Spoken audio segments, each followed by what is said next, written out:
It's a twisted love triangle that ends in murder. When a scorned lover finds her ex with someone else, she shoots the other girl while in bed. After that, she calls for this same ex and her brother to help move the body more than 100 miles from the crime scene. At some point during all of this, she turns to her brother and says three chilling words: "We killed someone." Today's story is another super upsetting one about a life cut far too short, and it takes us to Sacramento, California in 2021. That's where 19-year-old Leilani Mari Beauchamp went to a Halloween party, enjoyed the evening with a couple of her friends. When things started to wind down, Leilani decided to leave with Juan Peralta. He's actually an Air Force airman. So Juan takes Leilani back to his home in nearby Fairfield, California. He shares this home with another airman. But it's not the roommate that meets them back at home. It's actually Juan's ex-girlfriend, 24-year-old Jessica Quintanilla, who becomes one of the defendants we're going to talk about today. So Jessica says she and Juan broke up the night before. She says Juan confronted her and there was some sort of argument and the gun accidentally went off. But that's not at all what prosecutors say. They say Jessica actually stormed into Juan's home and found him in bed next to Leilani. After that, she purposely pulled the trigger, shooting and killing Leilani. Here's where Jessica's brother gets involved. That's 30-year-old Marco Quintanilla. Marco later testified that Jessica told him, quote, "We killed someone." But he says he thought that was a joke.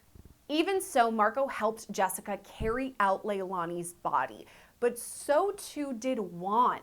Juan was actually later granted immunity in exchange for his testimony, and according to that testimony, he says Jessica forced him to help move the body. Here's what he testified, quote, "She told me she would kill me if I said anything."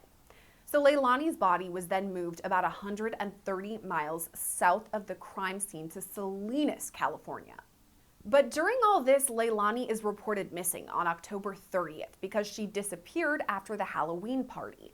It's the next day on October 31st when investigators find Leilani's body in Salinas. It had been wrapped up in a blanket along a hillside. A day after that, now we're on November 1st, Jessica, her brother Marco, and Juan are all arrested. Now, as we said, Juan received immunity in this case, but Jessica was charged with murder and her brother Marco faced an accessory charge. All this happened back in 2021, but the case finally went to trial in November of 2024. It was a 5-week-long trial, and jurors took 3 days to deliberate. Quite a while that they were deliberating, but they came back with a guilty verdict. Just this month, Jessica was sentenced to 25 years to life in prison, and her brother was sentenced to 4 years.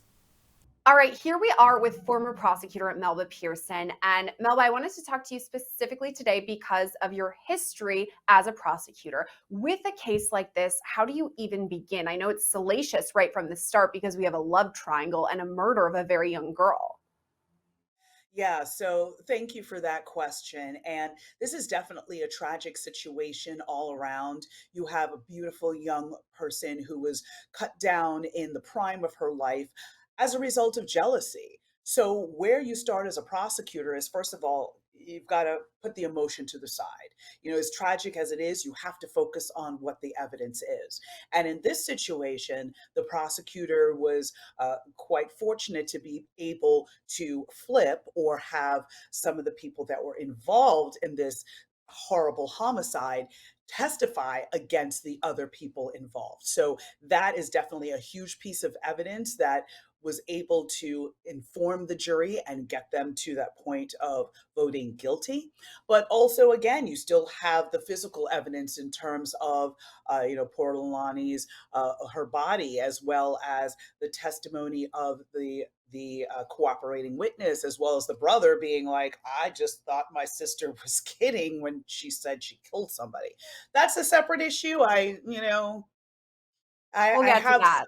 yeah, I have some weird feelings about that. But as a general premise, at least those bits and pieces were enough to at least inform the jury and get them to the point of a guilty verdict. And we know where the case ended, obviously, the guilty verdict, and then we have sentencing and all of that. But right from the start, I know motive isn't required, but in this case, it seems that prosecutors would have a really strong motive jealousy, a new woman in the bed of a former lover. Is that helpful when they're presenting the case? Absolutely. Listen, even though legally prosecutors don't need to prove motive, it's human nature. Everybody wants to know why. Why did something happen? Why did this heinous act occur? Why is this person no longer on this planet with us, right? So, that ability to give that explanation to the jury really strengthens the prosecutor's case. And because of the fact that now they were able to paint this picture of the love triangle, and this person was just so jealous and angry that they reacted with violence and with murder, that is something that resonates very deeply with anyone, but clearly with the jury, because literally crimes really boil down to three things. It's basically greed, jealousy, or some manner of hatred, right? But it's really coming down to the same kind of elemental emotional drivers. So to be able to tie the case and the facts to one of those emotional drivers that is very common to everyone, I think really helps strengthen the case and is what propelled the prosecution to success in this particular instance. Yeah, I agree. They were able to show a really vivid picture of everything. And something you mentioned too is they had amazing witness testimony. So we have the love triangle, so to speak, and the man who was involved with it, Juan Para Peralta. He actually testified and he was granted immunity because he was kind of involved with moving Leilani's body and where it ended up. How does all of that work with immunity? Because obviously his testimony is super important in the case. Immunity is one of those controversial aspects, and a lot of times juries don't like to hear from people that were involved in the crime and somehow are able to escape accountability. So that's why it's very important for the prosecutor kind of set it up and make it very clear, like, listen, I'm not condoning or co-signing what this person did, but they have vital information that the jury needs to hear. Many times in opening or closing arguments, the argument is made, and I've made that argument many times as a prosecutor, that, like, listen, I'd love to bring you, a priest, a nun, and, a Sunday school teacher to be able to tell you what happened, but those aren't the people that were present at this horrible incident. The people that were present were people with criminal history, people that may have been involved in some way. And you can consider that in terms of whether or not you find them credible.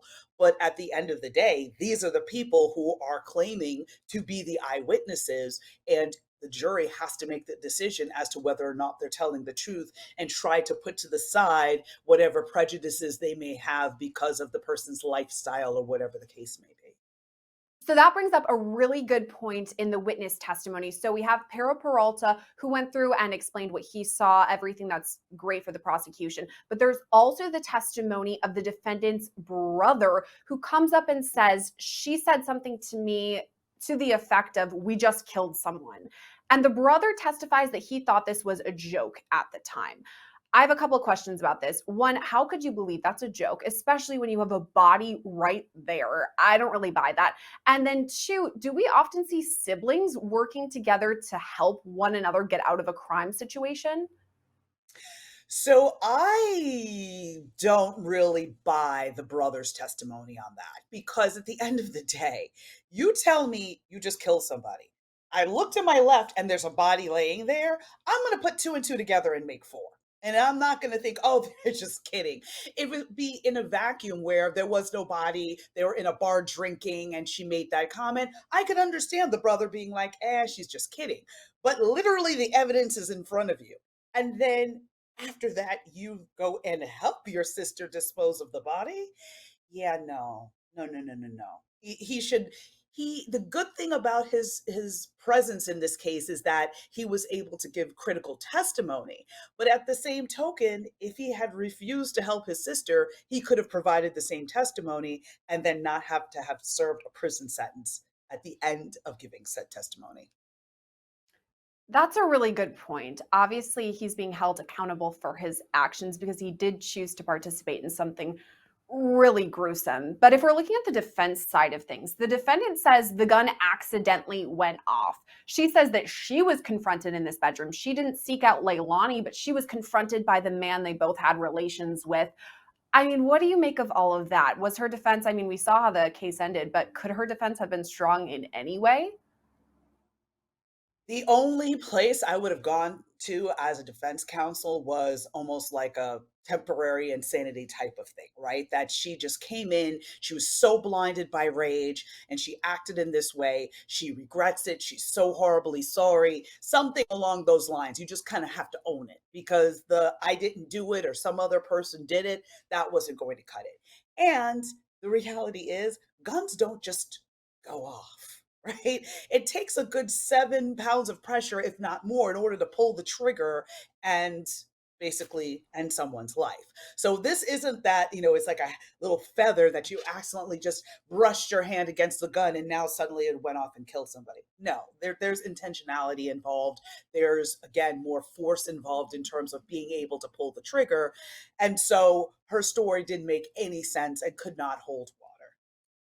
I really like the way that you broke that down because it does make sense, and that's ultimately what a jury agreed with as well. So, before we get talking about the verdict, I want to talk a bit more about the crime because obviously we have murder. And then after that, we have moving the body. Even moving it just an inch on the crime scene is a no no completely. But then they moved the body 100 miles away, which is quite a way. It looks like they were trying to cover up things. I mean, is that just another thing against our defendant here? That is a huge piece of evidence against the defendant because, again, it's that consciousness of guilt and showing the lengths that she was going to be able to cover up this crime, and also the brother as well. Because, again, if the brother is traveling 100 miles, still thinking that his sister was joking about killing someone, yet again, doesn't pass the smell test to me. And also just to go back to something that you had mentioned earlier, you know, there are times when we will see brothers and sisters, siblings working together to be able to cover up a crime, but that's not the norm.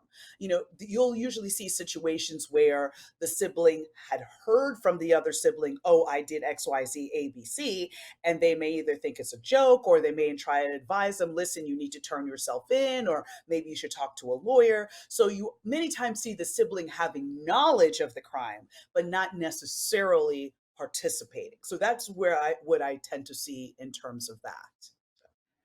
And in some cases, I've even seen siblings testify against their brother, sister on the stand. So they point out, okay, this was illegal. Here's what I saw. So people can obviously report the information. They don't have to go along with their sibling and complete these very gruesome and illegal tasks.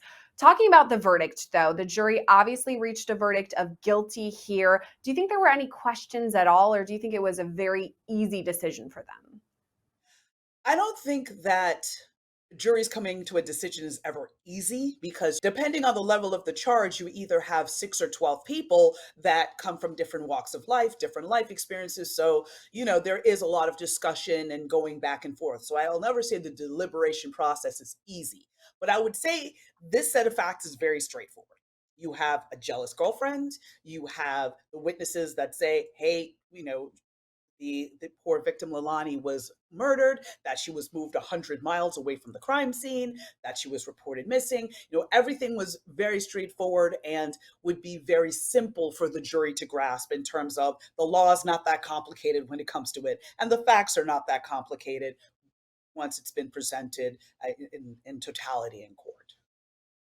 Yeah, you're right. This is a case we all could kind of understand. We've heard lore about other love triangles, seen it on TV. It's something that we all are familiar with. So you're right. I think that was helpful for the jury in this case. Moving on to sentencing, she was sentenced to 25 to life. She is a young woman, though, at this time. What do you make of that sentence? Do you think it'll lean more toward the 25 or the life? What are you thinking? Well, my guess would be that she will have to do the full 25 and then at that point go before the parole board and seek release. If she's had good behavior during that time, and good behavior includes not getting any write ups, not getting into any fights or any infractions, following the correctional officer's instructions, taking advantage of the educational opportunities that may be at the prison where she's housed. So if it's about getting her GED or getting an associate's degree, some prisons do have that option. You can also attend therapy groups or drug rehab, so there's a variety of things you can do to better yourself in prison, which will strengthen your argument before the parole board saying, listen, this is what I did for the last 25 years. I didn't just sit in my cell. I did things to better myself. And here's what my plan is going to be once I'm released. I intend to get a job in this particular field, or, whatever the case may be, but showing that you have some support and a plan for when you're released. If she can't comply and do all of those things, then her sentence will be longer and it could lead towards life. It all depends on her, really. That'll be interesting to see which route she kind of takes. My final question for you, Melba, is talking about appeals. This is something we hear a lot from defendants after a case. It's not over. I'm going to appeal. If she was going to appeal, what would she even bring forward? Do you think that's a possibility here? Listen, you can always appeal. Doesn't mean it'll be successful. So she could claim ineffective assistance of counsel. She could claim that, and in that particular claim, she could be saying that my attorney didn't do the best that they could do. They didn't speak to all the witnesses, or maybe there was an alibi witness they didn't follow up with, or there was a plea agreement that I wanted them to negotiate for me and they refused to do so, or didn't try hard enough, or something along those lines. That's often the most common reason why defendants or that defendants would use to appeal. They could also point to something that happened during the course of the trial. Let's say if the jury instructions were read incorrectly, or if a piece of evidence was admitted and the defense counsel objected in a timely fashion, that can be grounds for appeal. So, hopefully the trial was clean and that there weren't any of those types of issues. Again, the defense can bring up whatever they want on appeal. It does not mean it will be successful.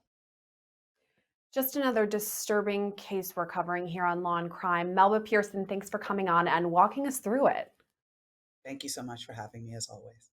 I want to end this story with the memory of Leilani. Here's a statement from her family. It reads, quote, Leilani was truly a blessing to us and her beloved friends. We will miss her smile, her laugh, her caring demeanor, her strong will, her passion for life, and the love she brought to our family.